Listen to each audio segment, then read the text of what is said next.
You stand before a shadowed mansion. Its shuttered windows creak, and something deep within stirs at your approach.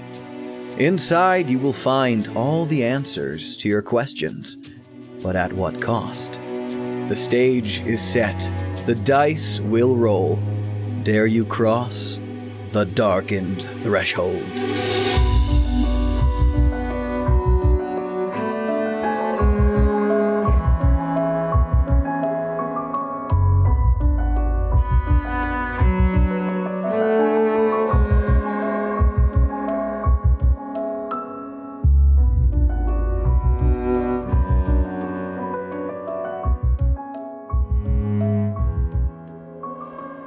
Hello, listeners. My name is Jason. I am the founder of the Gauntlet gaming community and the creator of the role-playing games Brindlewood Bay and The Between, and I am joined by my co-host and fabulous intro reader and writer. Why, thank you. Alex. Hello, my name is Alex Trubitsky. I'm an actor, voiceover artist, and a fervent player of many tabletop games, especially including The Between and Brindlewood Bay. I love it. So, listeners, this is The Darkened Threshold. This is our first episode. So I want to tell you that The Darkened Threshold is a role-playing game podcast focused on the mystery and horror genres. We'll be looking at the mystery and horror genres through the lens of the games The Between and Brindlewood Bay. Right now, there's a lot of creative energy around The Between and Brindlewood Bay, and we want this podcast to be a space to explore those two games, as well as games and scenarios derived from them, from both a gameplay and game design perspective, and then connect all those ideas into the broader mystery and horror genres. And we're going to do that each week by having a topic. But before we dive into today's topic, we always want to start by talking about some recent play experiences we've had. So let's go do that now. Alex. Hello. Have you had a fantastic play experience lately that you want to talk about? Oh boy, I have. I went on a vacation not too long ago. I was with some friends. First time really any of us had gamed in person for a very long time, and I busted out Brindlewood Bay. Nice. One of them had played before, another was familiar, and then two others had no idea what this game was. But, so we did Dad Overboard, the initial, that first mystery you can have.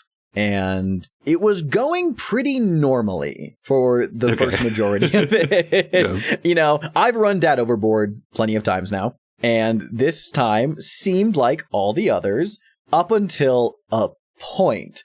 I'm very much used to, when it comes to the fish market, people, sneaking in. Right, yeah. Looking around. Maybe not letting Etienne Beauregard know they are there. Right, yeah. What I'm not used to is them trying to Mission Impossible onto the Krause's yacht. Okay, I want to hear how this goes, because that's certainly not how it's always gone in my games. Listeners, if you're listening to the show, I assume you're familiar with the introductory adventure to Brindlewood Bay. But if not, we're going to talk about Brindlewood Bay more in the next segment. But just for the purposes of this discussion, one of the key things in this introductory scenario is you go talk to the family who are the principal suspects in this murder mystery, and they live on this yacht, or they're staying on this yacht right now. It's parked a mile away in Brindlewood Bay. So normally, I would say most groups just take a boat and get an invite onto the yacht, but it sounds like yours did not. No. So what happened is that while two mavens were sneaking into the fish market, one was making a scene so that they could sneak into the fish market. And she did this by literally going overboard over the harbor into the water and ended up getting rescued by some hunky lifeguard on duty. And when they told me we'd like to sneak onto the Krause's yacht, the Regal Lady, I said, okay. The boat that the sheriff would let you use is absolutely not going to let you do that stealthily, so what is your plan to get aboard? And the maven who went overboard originally said, I'd like to convince the lifeguard to take us over. And that's what happened. Through this odd display of flirting and bribery, they convinced this himbo lifeguard to take them in the dead of night to the yacht, where they silently pulled up to the side. One of them in their inventory specifically specifically from their cozy little place at the start of character creation, had a grappling hook. And they used that to scale the side of the boat. They got a clue by looking into a porthole to see like a bloody rug. Oh, nice. Okay. Yeah. And then they got on board, they spied on Andrew the butler and essentially decided to split up and start searching different parts of the boat.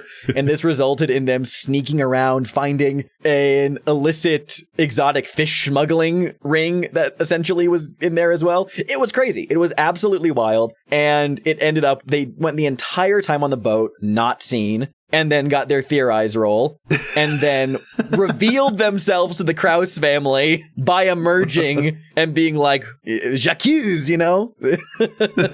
It was absolutely crazy.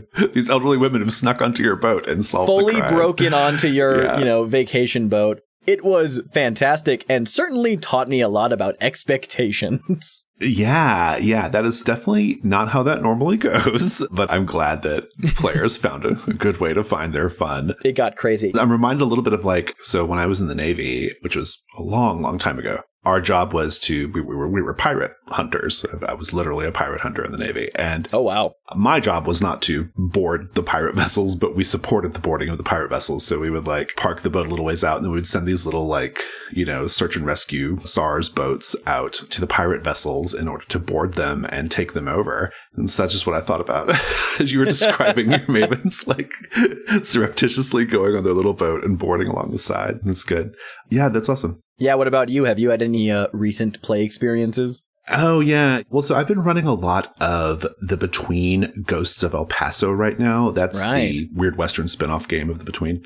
And it's going great. I'm loving it. A lot of fun. What I'm really loving in general that I had not really anticipated is one of the playbooks is called The Inevitable. And The Inevitable is they are literally death. They are death incarnate. They are in the form of a mortal body, trying to figure out why they're in that form. And they have this ability to sort of converse with ghosts and corpses in ways that the other more human characters cannot do. But they also are trying to pretend to be a normal person in the community. They're not actually death, And it's a really terrific sort of setup for a character. It's a lot of fun. It's a great dynamic. Something I hadn't really anticipated, though, is the way that particular playbook interacts with some of the other kind of narrative and gameplay elements in the game. So a big feature of these games is that you frequently have questions posed to you, and these questions are meant to explore your character's backstory, right? And sort of where you came from. And it's really interesting to explore the backstory of a character who is death. And so... yeah, those mask prompts on that character are insanely fun. Yeah, they're super cool because it's looking into sort of the ancient world, with the other horsemen of the apocalypse and all this other stuff. It adds this really interesting mythical quality to the character, which is really fun. But we had a really great instance of it. The threat we were doing was called, I don't even remember the name of the threat, but it had an aspect of the Janus Mask called the Mask of Beauty on it. And the Mask of Beauty says, narrate a flashback to a time when you felt truly beautiful.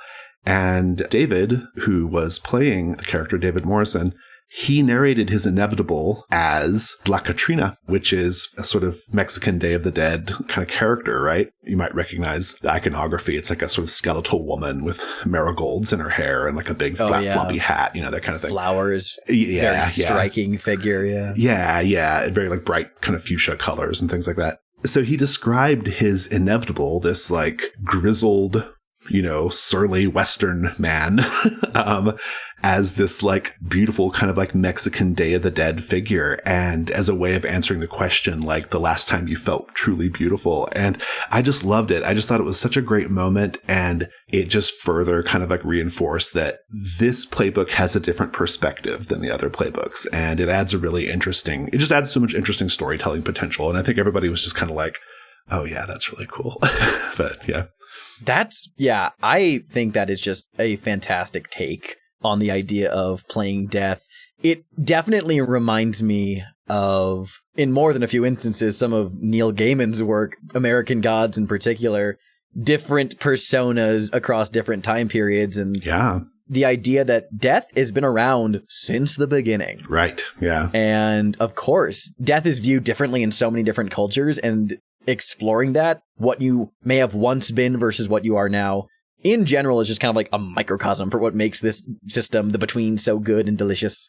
But that's such a creative take. I love that. Yeah, absolutely. Well, and like something I've discovered in the Between, I mean, which is funny because I made the game, but like even then there's things you don't know about it until you play it a lot, right? And something I've discovered is you can have these playbooks they're really asymmetrical in a lot of ways, right? Like some of them are like clearly more powerful than the others. The factotum. Yeah. Some are like very ancient. Some are like very, like they just have, some are very mundane. Some are very magical. Mm-hmm. And they can all be together because the structure of the game makes each of their stories interesting no matter what, right? Yeah. And so the inevitable in Ghosts of El Paso just really, really highlights that. So yeah, I really love it. I suspect we'll have lots of opportunities in the future to talk about the Between and the Between Ghosts of El Paso.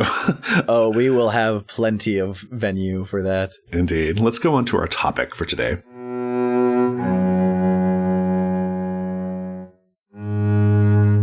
So today, we're going to start with what I think is essentially the basics and the foundation for this entire podcast, which is the Brindlewood Bay mystery system, okay? Now, I want to start by just saying what Brindlewood Bay is. There's a chance that someone's listening to this and they don't know what it is. So Brindlewood Bay is a tabletop role-playing game about a group of elderly women, the Murder Mavens. They live in New England. They are called the Murder Mavens because they are fans of murder mystery books. And they spend their days in this quaint New England town, Brindlewood Bay, doing their hobbies and enjoying each other's company, reading mystery books, and, oh yeah, solving actual murder mysteries in their community. Casually, just a thing, right? Sort of a la Murder, She Wrote, the characters get wrapped up in actual murders that they have to like use their skills gained from reading so many mystery books. They have to use those skills to like solve the murders. The little twist of the knife in Brindlewood Bay is, as you're playing the campaign, the characters start to become aware that there is a sort of eldritch conspiracy going on in the background. This dark occult conspiracy connects these murders, and eventually the Murder Mavens are going to have to confront the evil cult. This cult is called the Midwives of the Fragrant Void. And so that's the whole game. It smashes up cozy crime drama, Murder, She Wrote, things like that, Agatha Christie, with cosmic horror, basically. It's Cthulhu, She Wrote, right? That's what this whole show is. This show is mystery and horror, right? That's what we're doing. And so in addition to the game's premise, I think the mystery system is kind of what makes the game stand out. I think it's what people, when they go to play this, maybe they're drawn by the premise, but what they kind of stay for is the mystery system, right? And the thing about this game is you're solving these murder mysteries, but these mysteries don't have canonical solutions. So the keeper, which is what we call the GM, has no idea who killed the victim, right? They don't know who did it. And indeed, the clues that the keeper has available to reveal to the players can be found anywhere the players are looking. So essentially, the characters just investigate however they want to investigate. The keeper will reveal clues that the keeper thinks would be cool to reveal at any given moment.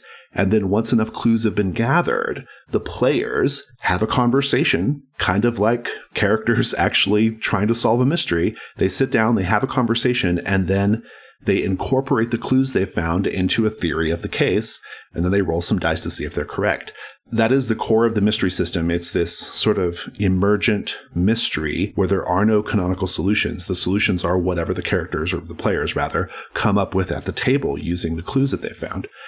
And I just wanted to talk about, we can talk about the game in general, but also specifically the mystery system, because I think that it is the foundation of like a lot of what we're going to be talking about on this show. But also, I think it's cool and worth talking about. So, it's absolutely what, hooked me originally.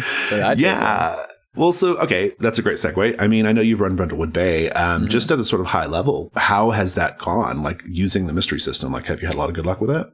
I've had a pretty good amount of luck with that.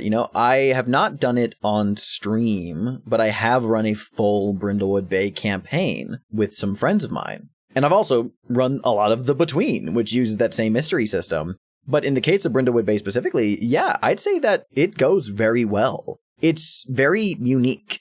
It is a refreshing take on how to not just have fun coming up with theories, but exactly as you said, kind of emulate that feeling of deduction. Right. Yeah. We all read Sherlock Holmes, where it breaks down all of these little tiny details and how they fit together. Or, even, Hercule Poirot in an Agatha Christie story doing the same thing. Mm. But it's another thing to actually feel like you're getting the ball rolling, explaining how all the clues fit together. That is the most fun part. Even if there are certain areas that are like a little, I wouldn't say hit or miss gameplay wise, but certainly like not as strong as that satisfying conclusion can feel sometimes. Mm. Getting to theorize is so fun. Yeah. It is definitely my favorite part, especially when somebody throws you a curveball, an absolute wrench in the works of like, here's an idea, and everyone just kind of has to gasp and gape for a moment because, oh my God, that takes a theory in a whole other direction. Right. Yeah. In my experience, it's with both systems, but especially Brindlewood Bay, it's very fun. It makes you feel more creative in the long run, I feel. It definitely helps you expand on some ideas and kind of improve just throwing ideas out there. And all tabletop role-playing is improv, but it definitely makes you feel more confident, more strides you take in it as well, I'd say. Right. Yeah. Yeah. Well, good. I'm glad you've had those kinds of experiences with it. Yeah. I guess it might be helpful to kind of like talk about why the mystery system works this way. Yeah. Where did this crazy idea come from? Yeah, well, funnily enough, even though Brindlewood Bay was the first game to come out, the first game that I started developing between the two was The Between. Mm-hmm. The Between is a game that we've mentioned a couple times now, but it's a game about monster hunters in Victorian-era London, inspired by Penny Dreadful and things like that. And I was developing that game back in 2018, and I was running into this like problem where all the player-facing material, like all the playbooks, that stuff worked great. It was exactly how I wanted it to be. And even the mystery part of it worked well too. But the problem was it only worked because I could run it from my head. There was not like a structure there so that other keepers could do what I was doing, right? And so I just kind of kept the mystery in my head and then just sort of reacted as the players were like investigating. And so when I was developing The Between, I'm thinking, okay, well, this game is hopefully going to be played by other people. And so you need to like come up with a system and a structure to where anybody can pick it up and do it, right? And so I actually was running into a bit of a wall with the mystery system and how I wanted it to work. And what I was worried about was I was worried about having to basically rewrite The Between over and over as I revised the mystery system, right? And so I decided what I was going to do is I was going to make a smaller game, a game where the mysteries are more narrow in focus, because in The Between, the mysteries are all kinds of things. In the Brindlewood Bay, it's just murders. But in The Between, it's like all kinds of stuff, right? And so I was going to just try out the system with a smaller game with a smaller scope. And that's where Brindlewood Bay came from. I kind of asked out on Twitter. I was like, who has an idea for a murder mystery game that I can kind of fiddle around with? Like, just give me an idea. And I don't remember who said it, but somebody said, Murder, She Wrote, do like a classic cozy crime thing, And I was like, okay, yeah, that's cool. I can do that. I love those shows. I can do that. And then someone else said, wouldn't it be funny if it was also like Cthulhu? And I was like, whoa, that's it. That's the idea. And so I kind of took that idea, this Murder, She Wrote meets, Lovecraft, and I started developing it, and I eventually put it out. Yeah, and it was a great success, and it's, people have been really, really excited about it. We fast forward a few years later, and we had a really successful Kickstarter, and like, it's all been great. But it originally started as this, like a sketch for The Between. Yeah, I noticed that because I found Brindlewood Bay entirely by happenstance. I was not aware of anything related to this whatsoever. I had no idea what the Gauntlet was. I had never, ever seen anything, right? And one day, just by sheer chance, I'm browsing an article for list of great games that are not Dungeons and Dragons. Oh, okay. Yeah. I don't remember which website published this article, but I was just flipping through these games, seeing what cool options there were. And I have experience with other games. I was just curious to see what was being recommended in the now. And I saw this one little recommendation come up, said Brindlewood Bay. And it described exactly what you said. Old women solve murder mysteries. Also, there is Lovecraftian horrors present. Also, there's no canonical solution to the mystery. And I said, how the heck does that work? Immediately got it from drive-thru and read it, loved it, ran it a few times. Yeah. And then afterwards, I found The Between and realized how it was expanded on. Right. But it was so cool. This little tiny package, basically like a booklet about the length of what you'd actually get for a tourist guide to New England in size of like page count. The original one was pretty short. Yeah. The original Brindlewood Bay is like 34 pages or something. Which I'm sure has been expanded on with the published version that's coming out. 168, as it turns out. Oh my God. So, yeah.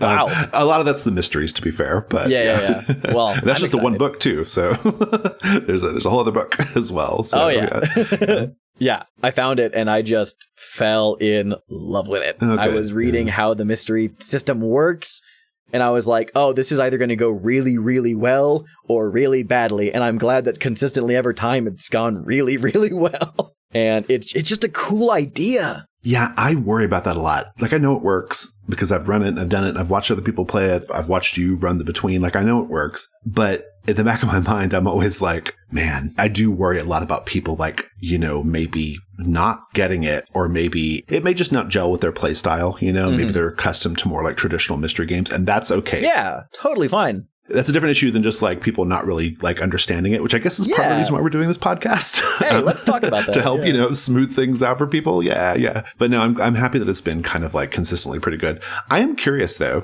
Shoot. What is sort of your like experience just like more generally with like mystery tabletop role-playing games? And like, what was that transition like to go from like what I consider like, I call them more traditional mystery systems versus, the sort of Brindlewood Bay derived ones?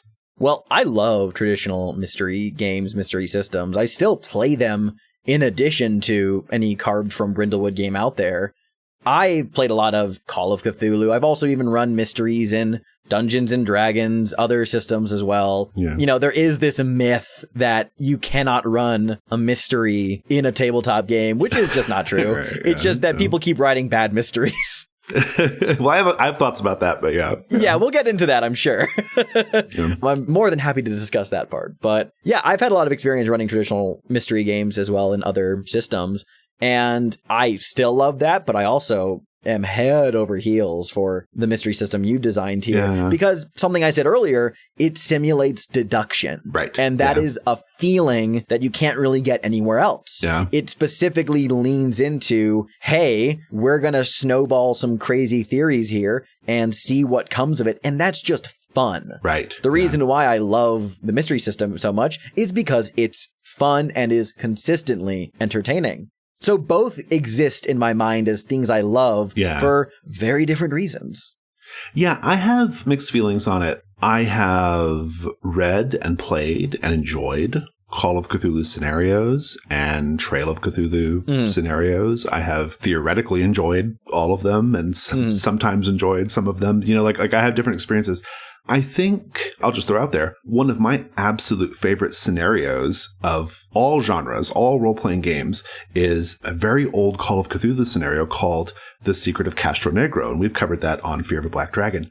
Classic Call of Cthulhu scenario. It's so good, but I would always run it using Cthulhu Dark. And Cthulhu Dark is one of the games that inspired Brindlewood Bay and the Between, mechanically at least. Cthulhu Dark doesn't have the emergent mystery system, but it does have this idea of finding clues wherever you look, right? Like that's something that Cthulhu Dark does. Yeah. Similar to like Trail of Cthulhu, I know does something like that too. Where Well, Trail of Cthulhu's whole thing is like you just always find the clue. Like there's no danger of not finding the clue, right? Right. But the clues are still in a specific place. There's just no danger of not finding them, right? But in any case, I really love a lot of the old Call of Cthulhu scenarios, but I would use like these lighter systems like Cthulhu Dark to run them because that's just how I prefer to play. As I kind of like got deeper into like mystery systems and what I like about the mystery genre and what I want out of a mystery role-playing game, I started to really like lean into and discover that what I really wanted was a mystery system that took advantage of the medium of tabletop role-playing games, right? This is kind of what I mean by that. I think that when you're watching a mystery TV show or a movie, or if you're reading a mystery book, those mediums have certain advantages that help deliver the mystery, right? So TV shows and films have like actors and visuals and music and all that stuff, right?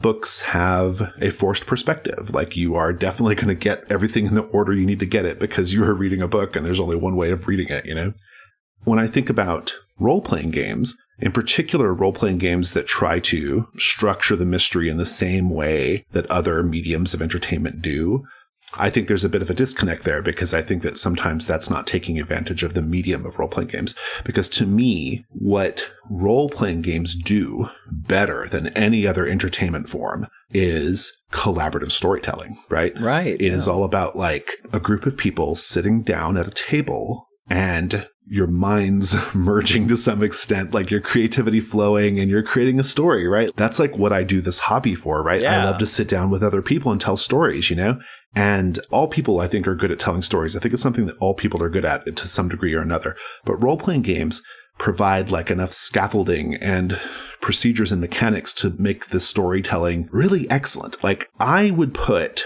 some of the stories I've done, actually many of the stories that groups I've been in have done in role-playing games, I would put that up there from just a pure substance standpoint, equivalent to like books and movies and TV shows, right? Like the stories are fantastic. We don't have all the production values. We don't have actors. We don't have scripts, but we're telling good stories, And so when I think about the medium of tabletop role-playing games, I think about collaborative storytelling. And I know that's where the Brindlewood Bay mystery system came from. It's like, how do we have a mystery system that harnesses the medium, the power of the medium? And I think that's what people respond to when they have good luck with it. Even if they don't know that's what they're responding to, I think that's what they're responding to when they say, wow, we had such a good experience. It's because Brindlewood Bay is leaning into what makes the hobby cool. What do you think about that? I agree completely. That's at least why I found it cool and why I've continued to have a great time is exactly that. It's a game that really leans into, hey, we are sitting at a table. Hey, we are telling a story together. Hey, we are rolling dice. And all of us have different perspectives, different ideas, all equally valid in the same play space. And as you said, mind linking together, it's absolutely taking advantage, just like a seance, just connecting hands and just seeing into the ether. Yes, exactly. Right. Yeah. It's all psychic vibes. I love it. It's all psychic vibes. Exactly. This game is going to be opening many doors in many ways. But I have found that it does lean into that medium exactly as you've described it. Not every mystery game is going for that exact medium. In fact, more often than not, I find when a traditional mystery game tries to so strongly emulate how a book or a film does it, that's more often than not when it fails. I think that's probably right. Yeah. Because you can't, right? You don't have all the tricks of the trade you can pull out that a book or a movie does. This is its own specific type of medium that has its own kind of catch-alls and things that work and things that don't work. And it also helps that specifically this genre emulation you're going for, cozy murder mysteries in Brindlewood Bay and even, monster hunting in the between, that genre definitely benefits from there being this communal at the table narrative experience. Because I've said it a few times now, especially in this mystery genre like Murder, She Wrote, is the deduction element. Yeah, yeah. Even in television or the books itself, you see the procedural aspect of the protagonist putting it all together at the 11th hour and all the clues falling into place. Yeah, yeah. It emulates the genre in a satisfying way. So I would actually say, to compliment you is, this is probably the closest thing you will get to directly emulating how a TV show or a movie does it in terms of sheer feeling, how it feels when you're experiencing that at the table. I'd say that's actually emulating that pretty darn well. Oh, good. I'm glad. I appreciate you saying that. And that's what I try to convey to people some people are very much into this idea of like, there is one solution and the fun for them is figuring out the solution. I can't do anything about that, right? Like there's nothing I can do about that. Yeah, it's different strokes for different folks. Not everything is going to be to everybody's taste. Yeah, it's just different. But what you might love, and you didn't know yet, is this, like you said, this deduction, this feeling, because you truly are coming up with a theory. And even though you're just rolling dice to see if you're correct, you still have to do the work. You still have to talk about it. You still got to come up with something that sounds plausible, So. Well, that's a thing. I can't recall if this was explicitly written keeper advice or if it was just something I've heard you say before and it just works every time, is that, hey, the keeper should make sure everything checks out and really lean into like, can you explain this part a little bit more? Because I'm not sure I'm getting it yet. I'm not sure what this clue you contextualized is going for, which is super helpful. It doesn't feel like I've never had a theory come up where I walk away feeling like, well, I mean, I guess that worked. Every time it's like, oh, that worked, even if it's the most insane out there theory I've ever heard. Right. You know, at the table, Yeah. when we just kind of sit there and really mull it over, I walk away from that like, could not have seen that coming in a million years, but boy, does it feel good to hear. I love it. Well, I feel pretty happy that we have sort of covered the mystery system in Brindlewood Bay pretty well. You know, in future episodes, I definitely want to talk a little bit more about some of the horror aspects of Brindlewood Bay. And also, you know, we're going to talk about the Between a lot, which is probably more horror than even mystery. But as a sort of kicking off point, I feel pretty good about that. Is there anything else you want to say about the mystery system in Brindlewood Bay? Yeah, and I'll extrapolate on this in like, you know, future episodes, especially when we get into the Between.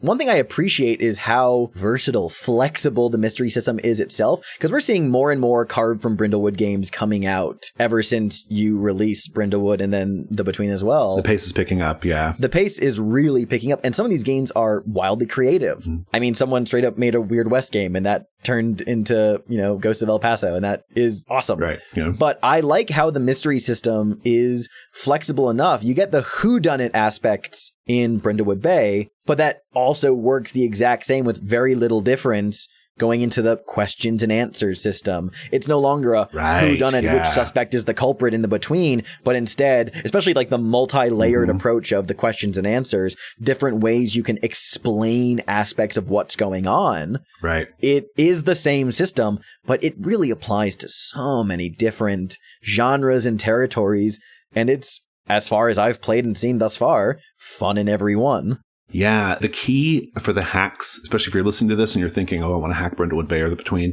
Please do it. It's the easiest thing. Yeah, I think it's great. But the key, though, is that there does need to be a sort of fundamental activity the characters are engaging in, you know? Yeah. And it should be an investigatory, is that a word? It is. Investigatory behavior or action. But as long as you have that, it doesn't matter what you're investigating, right? It could be, you know, Jim Crocker is working on a street level supers, you know, investigation game called Escapes.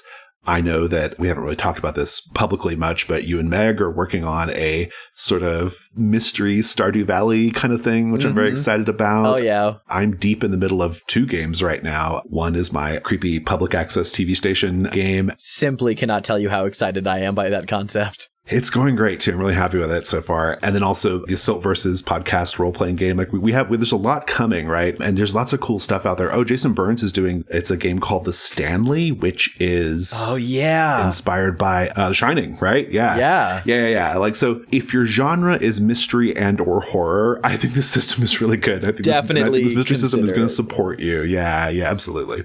But we'll be talking about a lot of that stuff in the future, I think, a lot. Absolutely. We got to save some content for future episodes. But I mean, absolutely. This podcast is serving 2 functions. One, to talk about the system, and also, hey, join the Discord, because there's all this really cool creative stuff that you can see the development being posted in regular updates. Absolutely. Yeah. And my hope is that in this podcast, we will get to really explore the full range of like everything that's out there. Yeah. Right. Like, I think that's going to be really exciting and fun. Well, that was great. Let's go to the next segment. We want to wrap up every episode with just some media recommendations, particularly leading into mystery and horror, just to kind of bring it home to our core genres here. And so, Alex, what are you recommending today? Yeah, absolutely. In thinking about Brindlewood Bay mystery and that cozy vibe, I started watching it last year when it first came out, and I've been catching up on it recently, is the Hulu television series Only Murders in the Building. Oh, I want to watch it so bad. I have not seen it. It's so good and fun. It's a romp. It's a fun, silly, creative take on a true crime mystery being investigated by amateurs. Okay, good. You know, the main premise is that, hey, there's somebody dies in this New York City apartment complex, and these 3 completely different people who all love the same true crime podcast end up coming together and being like, well, we could do that. They start their own podcast trying to figure out, hey, who killed this tenant in our building? And it is funny. It is crazy. And the mystery is actually really good. Okay. Yeah. I had several episodes where I'm just like, oh my God. So I feel like it hits that vibe for Brindlewood Bay, especially of just ragtag group of people, absolute amateurs stepping on the toes of the police, solving a mystery. Okay, cool. Yeah, I've been wanting to watch it. The only reason I haven't seen it yet is because I don't have Hulu, and so it's not always in my face. So if I don't just like make a note, like go to Hulu and watch this show, yeah, that's exciting. What's your other recommendation? My other recommendation is a podcast I'm not sure if many people have heard of. I found it completely by happenstance while working. It is a podcast that started back in 2019 and is still going infrequently, but still going today. It is called A Voice from Darkness. This definitely leans more into the horror side of the horror mystery thing we've been examining here. But it is essentially a fictional podcast framed as if it is the late night radio show of this guy. I think his title is a parapsychologist named Dr. Malcolm Ryder. Okay. His show involves segments discussing weird history in America. And he also does these call-in segments where people call in with their, paranormal goings on in their lives. Some of them are funny, but most of them are genuinely terrifying. Okay. And how he is like guiding them and helping them solve their problems. There are a lot of episodic elements to it, which, definitely plays into the, Murder, She Wrote, Brindlewood Bay thing.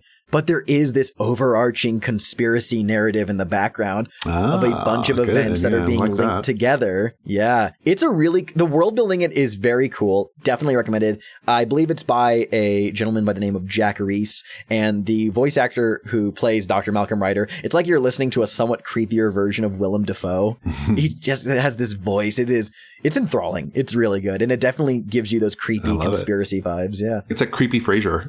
It is absolutely like Creepy Frasier. What about you? What recommendations have you got for us? I've got books this week. So here's a little bit of, I think this is important context in a way. I went to law school a long time ago, like 11 years ago. And for years after that, I didn't want to read for pleasure because when you're in law school, you get tired of reading. And so you just like stop reading for pleasure. It's a thing that happens across the board. And so I would go like whole years only reading like maybe 2 books. If I was lucky, like I'd maybe get 2 books done. But this year I have managed I just finished my 31st book this year. And so I'm really, really excited about that. Oh my God. Yeah. I'm like really happy about the pace I've been reading. And so I've got a couple of book recommendations, and together they kind of like give me Brindlewood Bay vibes for different reasons. The first is a 1978 horror novel called The House Next Door. This is by Anne River Siddons. And I don't want to spoil it too much, but this book, it's about a couple in a suburb of some big southern city. They make it seem like it's Atlanta, but I don't think they ever actually say the name of the city. But in any case, it feels like Atlanta. And they are a sort of upper middle class couple. And a lot of the book is like them just being kind of bougie and like having cocktail parties, in the hot southern summer evenings, and just doing like whatever kind of slightly wealthy Southerners did in the late 70s, right? It almost feels like Designing Women. It's got Designing Women vibes. Oh, very cool. Yeah. But this couple builds a house next to their house in the empty lot. And the house is fucking evil. So the novel is about basically all the different people over the years who move into this evil ass house and who get driven away from it because of its evil. And the main character, the woman who lives next door to this evil house, she's just like getting drawn deeper and deeper into like, what is the deal with this house? Like, why does this house do this? Like, what is causing this to happen?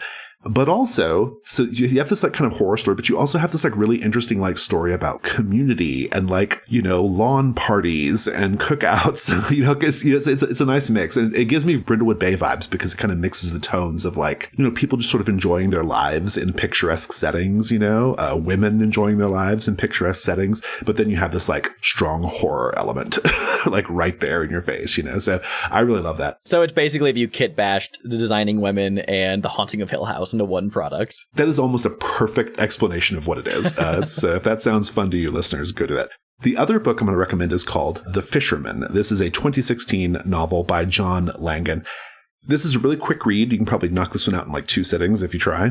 But it is a really, really fresh take on the cosmic horror genre. Cosmic horror genre, of course, very important to Brindlewood Bay.